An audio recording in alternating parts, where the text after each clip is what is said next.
Arvind, welcome. Thank you for coming back. We're so thrilled to have you here. We're going to start off with the obvious. We're going to talk about AI. IBM has scaled up its AI business, both from a revenue perspective and a software product perspective. Your Gen AI book of business now stands at over $7.5 billion, and that's 10% of revenue. What kind of Gen AI engagements are winning the day for customers, and what lessons can you share from those engagements that our partners here in the room can benefit from? First, Jennifer, thank you for having me here again. If I remember correctly, I think I've been here 4 out of the last 5 years. So, including in the, maybe we can call it the waning days of the pandemic, 2021, is that fair? Yep. And I think I missed last year because I had a conflict, but other than that, I'm going to be here. Look, AI, I think, is, if I look at technologies, I count it as the eighth one. And when I say eighth, the one before this is internet, before that is semiconductors. So that's, I'll call it what's relevant to all of us. Things other than that, automobile you can put together, steam engine, railways probably together, steel maybe stands by itself. So not that many. So if I look at our business and then where we are succeeding and where I think all of you can succeed, the focus for us is on enterprise.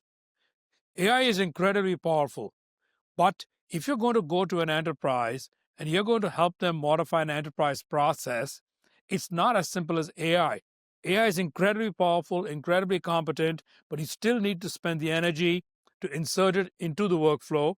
You need to understand how work gets done in the context of that enterprise. You need to integrate it with their existing systems of record. That again requires people with the expertise of knowing the client to bring it there. AI is not magical. I kind of look at it very much as the internet or e-business turned out to be. Making a website was somewhat easy. I wouldn't say trivial. Lots of companies got stood up. Many succeeded on building websites. But the true value came when people began to connect the back end to the front end, meaning can you connect pricing, inventory, supply chain into the front end of selling? And as all of you began to do that, it dramatically changed how business worked. AI is going to be exactly the same. How do you make it do procurement? Meaning you got to now understand what is the procurement system there, what is it that they care about, who is a risky supplier, who is not a risky supplier, which things matter for speed as opposed to which things matter for cost only. And so all of that can only be done by somebody who understands a particular enterprise and understands what the technology can do.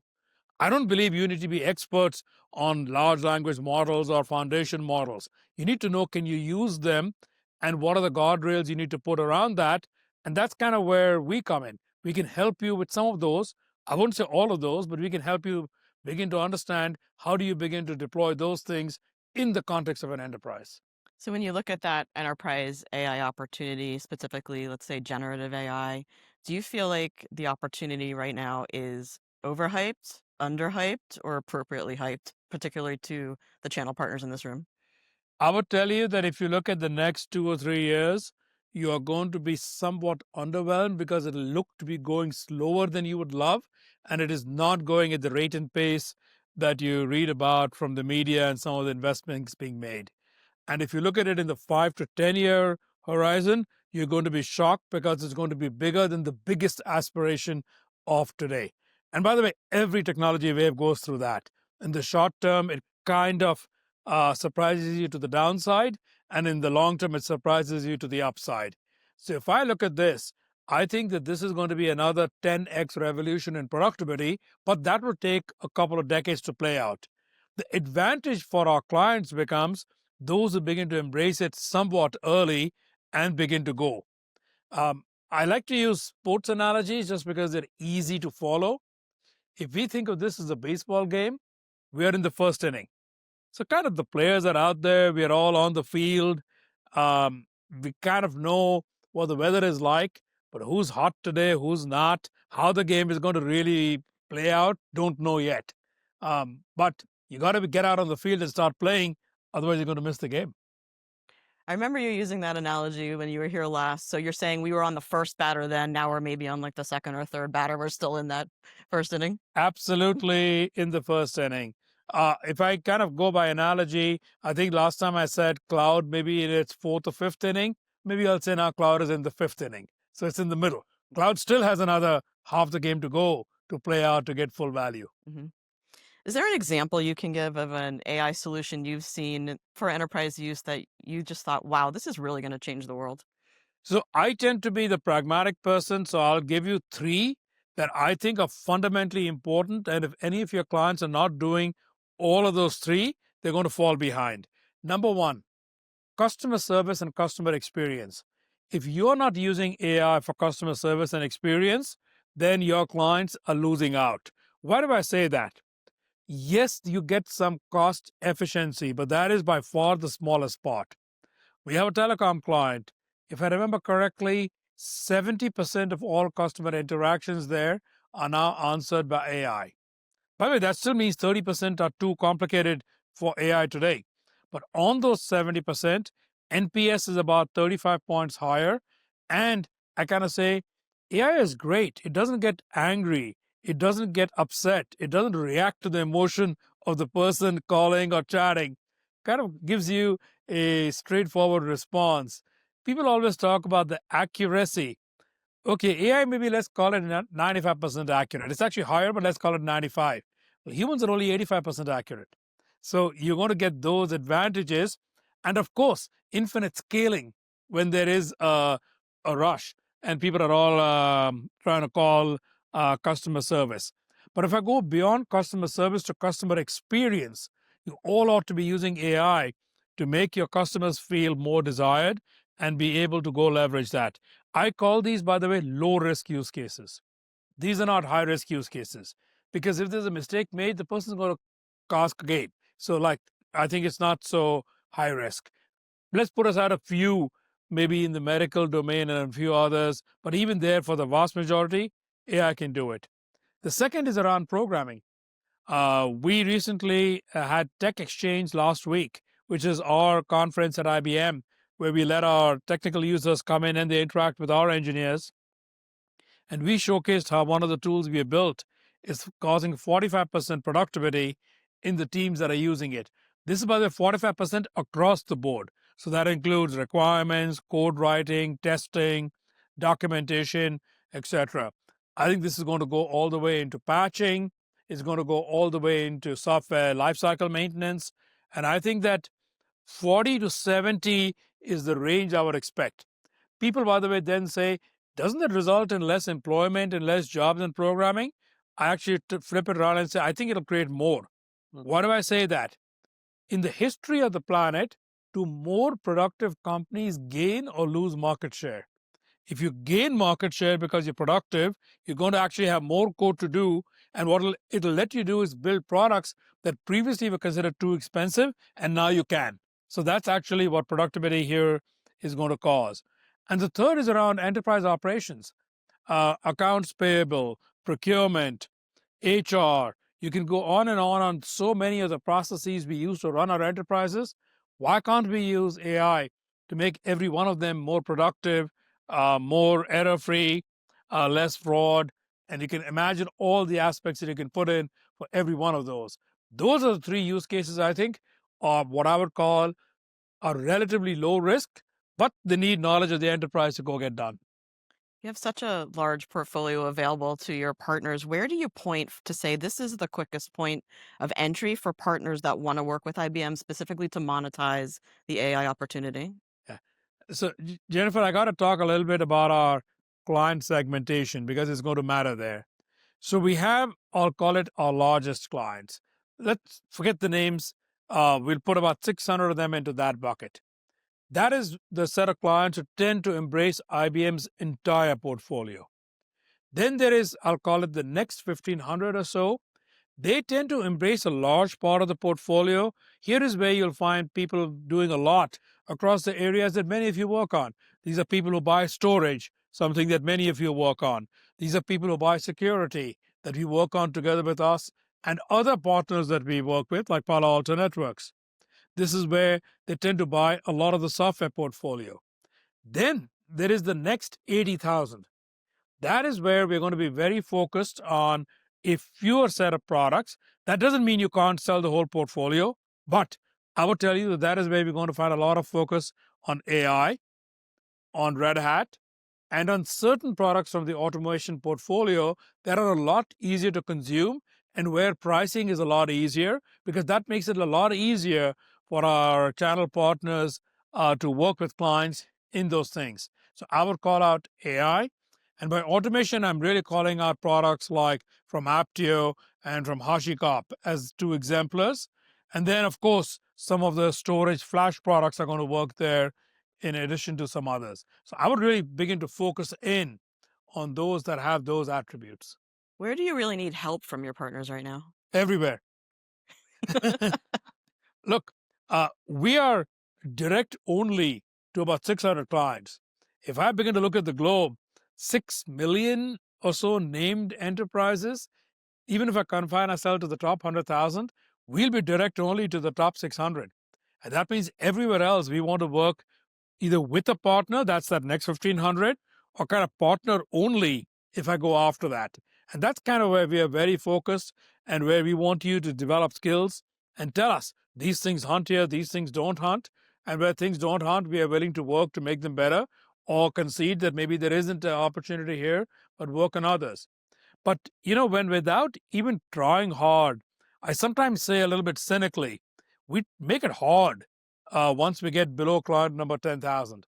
And despite making it hard, when you pick up about 10,000 new clients a year, that tells you got things and capabilities that are appealing to the marketplace because we make it hard. We don't like credit cards. We make it hard for you to register yourself. We make it hard for you to register a new client. We don't like to give you stuff only as a service. Despite all that, we get 10,000 more. That means there is a lot of opportunities, my view, because that means those capabilities are desired in the marketplace. I'm gonna ask you one more, and then we're gonna give it to Steve. There's so many big AI mega deals happening right now. We touched on them a little bit with Doug just the session earlier. NVIDIA investing 100 billion in OpenAI, OpenAI investing 300 billion in Oracle, and there's a lot of concern that we're in an AI bubble. So, what's your take on that? I'm not sure the word bubble would be appropriate. Is there a lot of frothy money chasing things? Yes. Let's acknowledge that. Will all these investments pay off? Don't know. So if I go back to my opening, your very first question to me is is AI going to be as big as we think or smaller? If you think it's going to be bigger, all these investments will pay off. Now, I'll say a little bit tongue in cheek, maybe not for the person putting capital into them. Maybe that may get wiped out. Mm. But for the world at large, we'll benefit from all of this infrastructure getting built. This reminds me so much of the fiber days in circa 2000. Mm. All of that fiber is useful today. And can I say tongue in cheek? And every one of those fiber entities been bankrupt in 2000 through 2004. But it's useful. So it's great that they built it, and it's great that somebody could buy it for 30 cents on the dollar and then make a lot of money on it. The fiber didn't make money, but streaming did. Can anybody imagine watching content other than streaming? How about social media? If somebody had talked about that the number of hours on streaming media would be 10 times that of linear television, people would have laughed back in 1995. Today, it's taken as par for the course. So I think that some things are expensive is the word I would use. I don't think, though, that we are in a bubble. And the way I phrase that, if some things are expensive, a limited number may get a correction, but not the vast market. A bubble means that we're going to get a crash and then things are going to regress backwards by 4, 5, 7 years. And that means it takes that much time to get out of it. I don't think, to be honest, that we are there. But if you're putting capital in, I would say buyer beware. Arvind, you're coming up on 6 years as CEO. I remember when we first talked, you talked about doubling partner revenue over the next 5 years. Can you talk about what kind of performance you've seen in terms of revenue growth for the channel, and then what your goals are for the future? So my goals should make you all excited and maybe afraid. Excited because I would love, if I remember correctly, we now do, I think, about $15 billion that gets touched by the channel in some way or form. Yeah. So that's a good number. That's probably up from maybe circa 10-ish when I took the role. So we got the 50% increase that I was talking about. Yeah. But I would like to think the following. So if we say 15 is touched by the channel, that means we have 45, 50 that is not touched by the channel. My personal view, the two sides should be equal. Revenue touched by the channel and revenue not touched by the channel. That's where I would like IBM to go.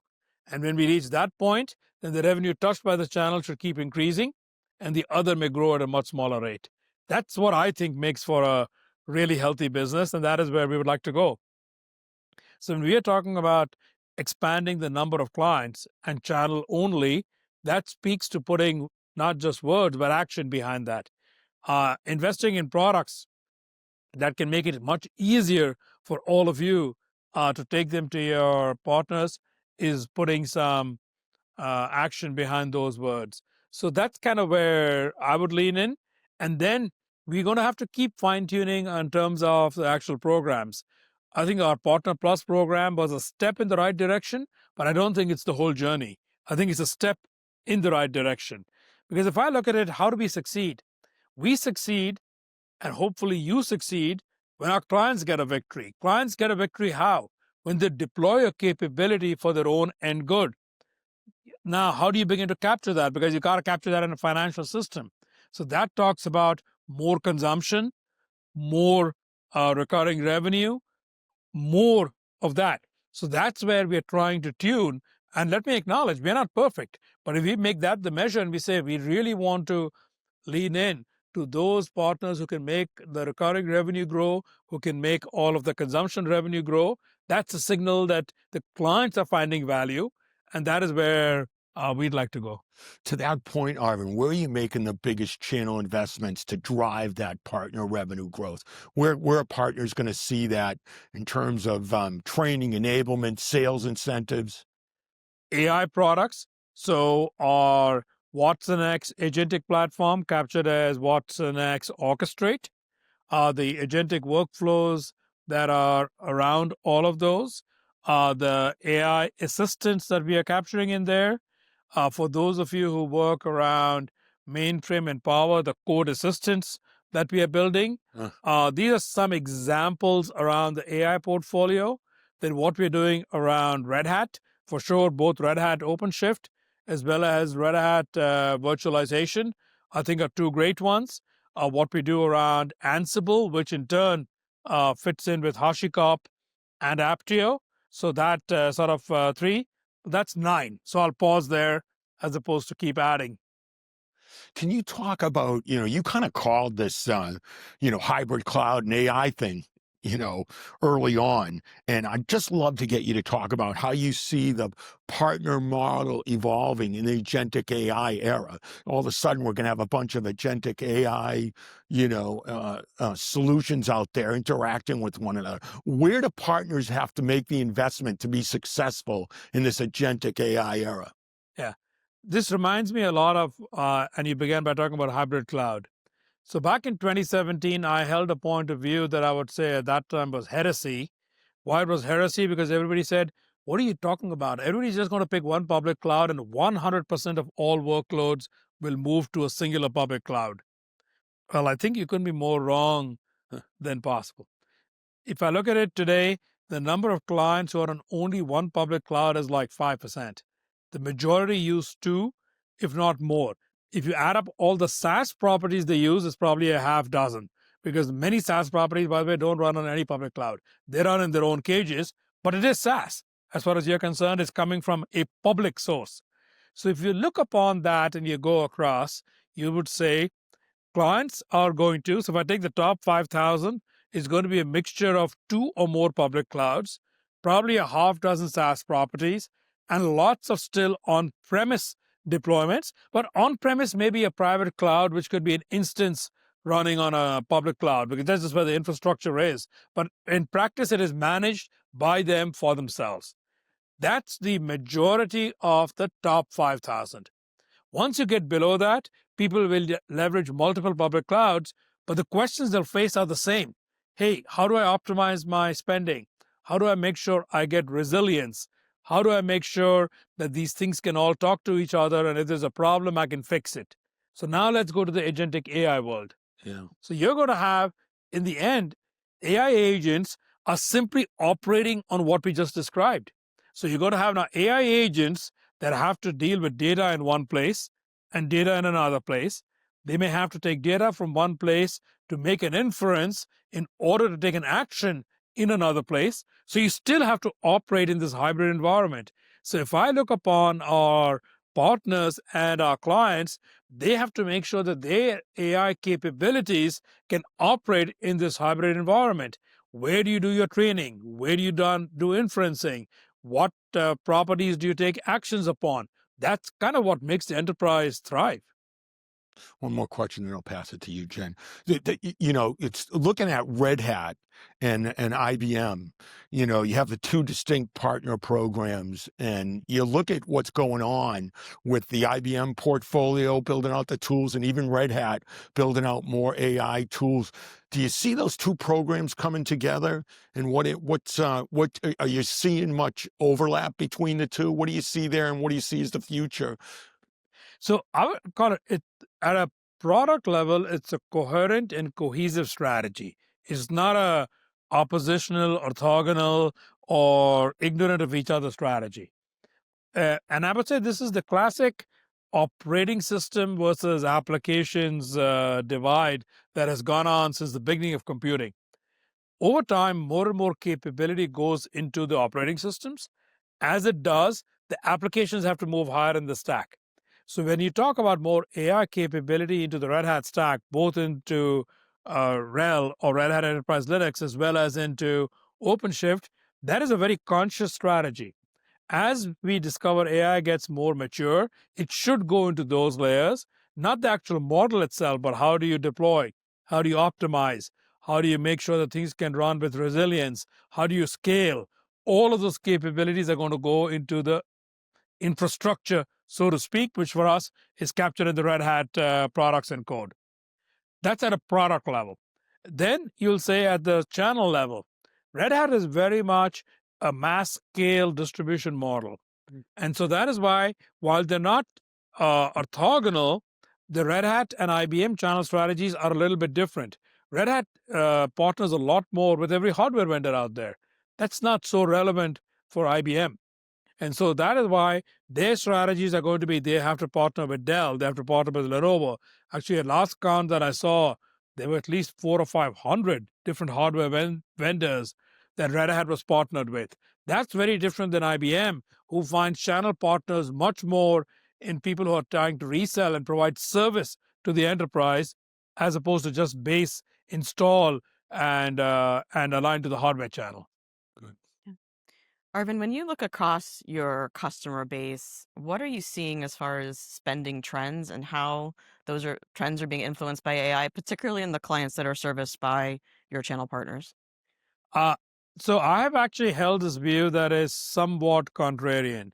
When everybody earlier this year began to talk about GDP is going to go down, okay, maybe global GDP goes from 3 to 2.5, and I've been pretty happy to see that through all the uncertainties, even though I'm going to go tongue in cheek, it's been a really calm time, right? No pandemics happened, no inflation happened, no supply chain shocks, no cyber attacks, no wars anywhere, no tariffs, no geopolitics, no politics per se. But despite all that, it's shocking. GDP has kind of remained between 2.5 to 3% global. Tech growth, if you go from that 2.5 to 3, has consistently been about 3 points above GDP. So that takes you to 6. Fine. This year, maybe 5.5. So I see that 5 to 6% growth in technology is going to stay. And all of you can look and say, hey, wait a moment. How can something that is getting this big grow 3 points above GDP? I'll say that's likely for another 5 to 10 years. It's going to grow at that much faster. And once it gets to, maybe tech gets to 10 trillion globally, maybe it'll slow down a little bit. Till then, because tech is the source of competitive advantage. So if you go look at the U.S., why is tech growth so good? You got all the shocks that I just mentioned. So how do you begin to maintain that you can maintain some prices back to your clients without having to increase and pass on all those supply chain shocks, including tariffs, to your customer? You use tech to take your costs down. And so the usage of tech, I think, is only going to keep increasing for the next maybe decade. That's my gut sense. At which point, maybe fine, it'll come down by 1 or 2% from 6 to 4, which is still twice the GDP. So do you feel optimistic then about the state of the economy for the coming year? I feel very good about the economy for 25 and 26. Good. What about the impact on hiring? You touched on it a little bit earlier, but can you tell us how you feel AI is going to impact hiring and job creation going forward? I'll talk about ourselves first, and then I'll talk about the world at large, just so that it's pretty synchronous. Look, there's always going to be what I call churn in the job market. Some roles are going to be more in demand, and some roles are going to be less in demand. If I look at IBM, our headcount has been kind of flat. By the way, we hire 20,000 people a year or more. We haven't decreased that hiring. We keep it going, albeit there is churn in the underlying when you look kind of under the covers. So, one. Two, will we keep hiring in software development? Absolutely. Will we keep hiring in sales and marketing? Absolutely. Will we keep hiring in service delivery for our clients? Absolutely. So I see all of those areas growing. When I look at the economy at large, I think that unemployment in the US has gone from what? 3.5 to 4.3, somewhere there. I actually think, and I caught the tail end of the speaker before me, I would tell you that the entire developed world has a demographic problem, meaning the number of people of working age is going to decrease for the next 50 years. By the way, I think we can talk whatever we like, nothing is going to change that. Okay? Now, this is something the world is not used to. It is the first time in human history, with one exception that is history for me. During the Black Plague, that is back now at 1300, the world's population decreased. Other than that, the world's population has only increased. So I don't think people have a mental model of how to deal with decreasing population. Japan is going to halve between now and 2070 or 2090, take your pick. Korea goes to 1/3. China goes to, I think, 40%. I think India has reached peak population. It will reach peak working age in another 15 years and then decrease. If I look at the vast majority of Europe, is decreasing. The US, by the way, is decreasing. The million or two we add from immigration keeps it flat. You take that away, the US would decrease. So I believe, now, inside that, so let's take the best case, it's flat. However, the number of people who are not of working age is increasing. People over, let's say, 65. That means there's fewer people of working age, even in that optimistic picture. That means we need technology to do the work, or we're going to face declining standards of living. So to me, we need all of this. And that means everybody who's capable of getting a job. When I use the word capable, I do put the onus of getting skills back on people. And this is where I think that policy ought to go in terms of how do you upskill and reskill people, because I do think that the half-life of skills is falling, where people, if they go in and expect to work the same way for 30 or 40 years, that's not going to be the case. Yes. You are going to have to learn new tools. I don't mean that everybody has to go become a AI inventor. That's not what I mean. But can you use AI to make your job better? The same way as even machine operators have to learn how to use computers in order to run machines. Not invent computers, but use computers. I think that's going to be the change, and that's where policy ought to work. And anybody with just a base level of skills around what I described is going to find it easy to get a job. So at this moment in time where there's a lack of technical skills and the AI skills are still being built, And now we have the United States coming out with an H-1B visa policy that makes it very much more expensive to bring in workers from other countries. What impact do you see that having both on IBM and on the innovation going on in the United States? The H1 policy has no impact upon us. I'll be straightforward. Um, I'm not going to say there isn't perhaps pockets of, I'll use the word misuse. H1 to me should always be about getting the highest level of skills in order to help us improve our innovation capability.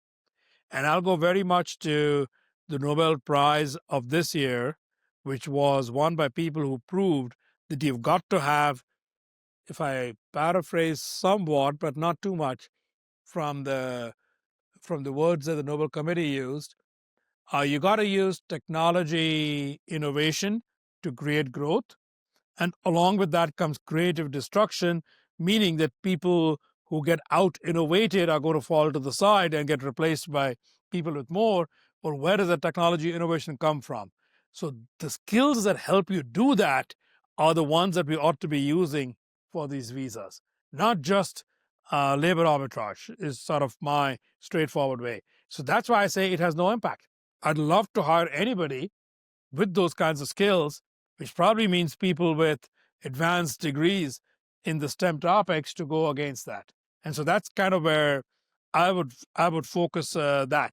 By the way, I think that it's a great time to do innovation, and it's a great time to be able to go leverage that because the countries at scale and the fiscal or fiscal policy systems here allow for much easier credit and they allow for things to both succeed and fail.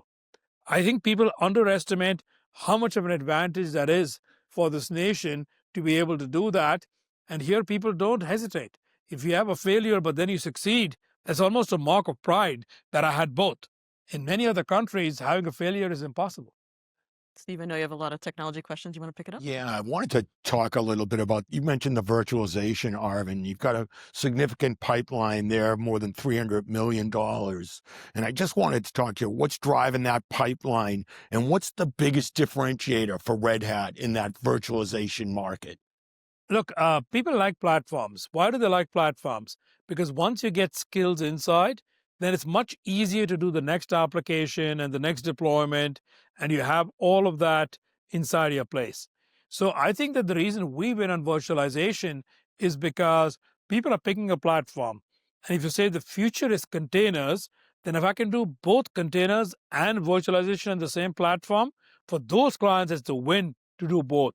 And that is the client who tends to come our way more than the others. I want to, another neat product you guys just announced is the Spire AI Accelerated Fuel AI Inferencing Performance on IBM hardware. It's pretty unique technology, right? You started that AI hardware business in 2019. How big a breakthrough is that, and what's it mean to the partners in this room? So Spire on mainframe, which is where Spire comes right now. It'll come to Power eventually, but right now it's on mainframe. It can do 450 billion inferences per day on the platform when fully populated. So imagine anybody who's worried about fraud. So today, how does fraud work? Meaning in order to avoid fraud, not do fraud. So in order to avoid fraud, people have an online transaction. And if I look at the numbers, at least in the West, I think 90% of all payments for authorization do make their way through a mainframe. I think almost every retail banking transaction makes its way through a mainframe. So if you look at those and you say, can I insert some kind of inferencing or AI model to reduce fraud right in real time? And the answer is today, before Spire, not really. What people would do is take a sample of transactions, 1 in 10 or 1 in 20, take them off platform, figure out whether something was doing something or not, and then using some rules around those things there. Now, if I can run a LLM right in real time with a few milliseconds of latency, it means you can apply all of those detections to every single transaction. You take 50 basis points off a fraud, imagine how much money that is there for the merchant or the bank. By the way, the U.S. system flows $13 trillion, I think, per day through all of the retail and payment systems. So you can do your own math on the 50 basis points of reduction. Yeah, you mentioned HashiCorp, and you closed that deal, $6.4 billion in February. How is that technology changing hybrid cloud automation, and what's the partner opportunity there? Look, I go back always to what causes resilience issues and problems. This has been a long standing. 97% of almost all problems are caused by human error. Somebody forgot something. I'm not even on the malicious side. That's a much smaller number. People just forget something. So with Hashi and with Ansible, if you can capture everything as a code book and you now do it, so you do it the same way with no errors, rigorously, so you can deploy your infrastructure, be it in private or be it on a public cloud, in the exact same way. So as an example, one of our other partners, Mongo, so your Mongo stands up the exact same way. So now you can use it without having any errors. I think Hashi is incredible with his Terraform technology to go do that. I think that is something which ought to be a standard as you go across. And there shouldn't be any more either yellow stickies or people's notebooks with their magic incantations of how they install things. I mean, I think the days of having, I call it the high priests of technology, are done. We need to capture it all as code so we can repeat it again and again properly. You know, IBM's made a huge investment in R&D around quantum, and you've been personally involved there. You know, you recently had a big breakthrough with a financial services firm, HSBC, making a breakthrough in real world bond trading scenario. I know it's kind of, we've got AI hitting, we're in the first inning of AI, but you've talked about quantum. How quickly do you see that emerging, and what do partners need to do to get ready for that, and how big a disruptor is that, and will it come in conjunction with AI? How do you see it playing out with AI? Yeah. So first of all, it's an and. We had normal computers and we had AI. I don't think AI replaced normal computers. You still need all of them. Your retail banking, your e-commerce is still very much done using normal computers. And then AI was additive. Quantum will be additive. It's not going to go replace either of these two, at least for the next 20 years. So let's just be straightforward on it. On the example you used, the reason the HSBC example got so much attention, it was one of the first times. People before that had talked about quantum, but I'll call it like our scientists in the lab talk about it in very abstract terms. Oh, you can prove quantum supremacy, or it can do something, and you can do a random number generation. People are like, okay, I have no idea what that means to me. HSBC turned around and said, we can price bonds in a way that is 34% better for us than an alternate way of pricing bonds today. That's very real. Now suddenly every bank in the world understands what they could do. Vanguard, by the way, a week after that, did portfolio and said, we can construct portfolios better, meaning what basket of funds should we recommend to somebody, then alternate ways of doing it. Now these are real. So these two examples are important because it showed that people can learn enough about quantum to take problems which have applications in real life and do them in quantum.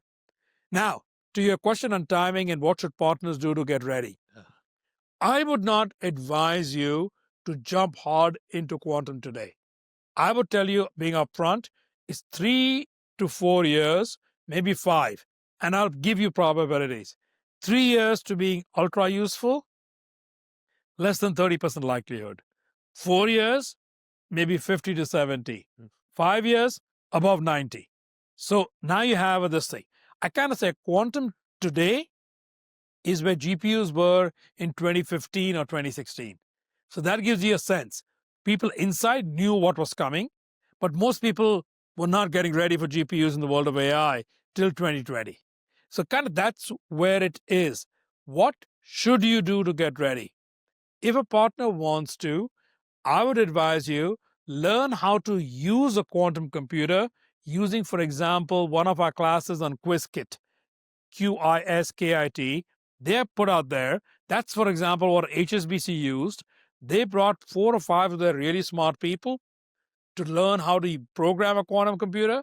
Once they learned how to program it, then they gave it some real data and ran it to prove their advantage. So what I would tell you is, because it takes a couple of years to learn how to use it, and I'll give you the intuition behind that, you kind of have to get ready for it, and that's what I would do. Forget the hardware, learn just how to program it and use it for algorithmic development. That's the advice that I would give. So the way to think about it is this. Normal computers do a certain kind of math. Think of it really as, I kind of say it a little bit cynically, it's arithmetic, meaning you can add numbers, and high school algebra. Then you get to AI. AI does linear algebra. Could you do that on a normal computer? Yeah, you could, but it would be a lot slower, to the point where it's not useful. Quantum computers do a third kind of math. They actually do another form of algebra, not linear, but Lie group algebra. So now the question becomes, which problems is that kind of math really going to open up in a way that would have been really slow or really hard on the prior two forms? That is what has to be thought about. Now, much like linear algebra was thought to be really hard, I remember that, like quantum mechanics, those were the two classes I remember in college where people began to drop out and say, this is not for me. Okay. So now, but you make it easy enough and then people say, use it. Similarly, it's going to be on quantum. So who are the few people in your place who kind of want to learn how to use it? Because that'll have huge value in 3 to 5 years. But I'm not saying that every one of you ought to jump on it. Those who are sort of interested in those markets. Yeah. I'm going to give it to you, Jen. I didn't make it to physics, never mind quantum. Arvind, I'd like to get a little personal here as we wrap up, if you don't mind. You grew up in a military family where your father was a major general in the army in India, and your mother did a lot of amazing work toward the welfare of army widows. Can you talk about the influence that that upbringing had on you? And I'm also curious if there was ever a moment in time where you considered a military career. Well, the last part I can answer. I absolutely considered a military career. I actually applied for and almost enrolled in the academy, the equivalent of you can take your pick. It was sort of a academy that combined West Point, Annapolis, and the Air Force Academy into one.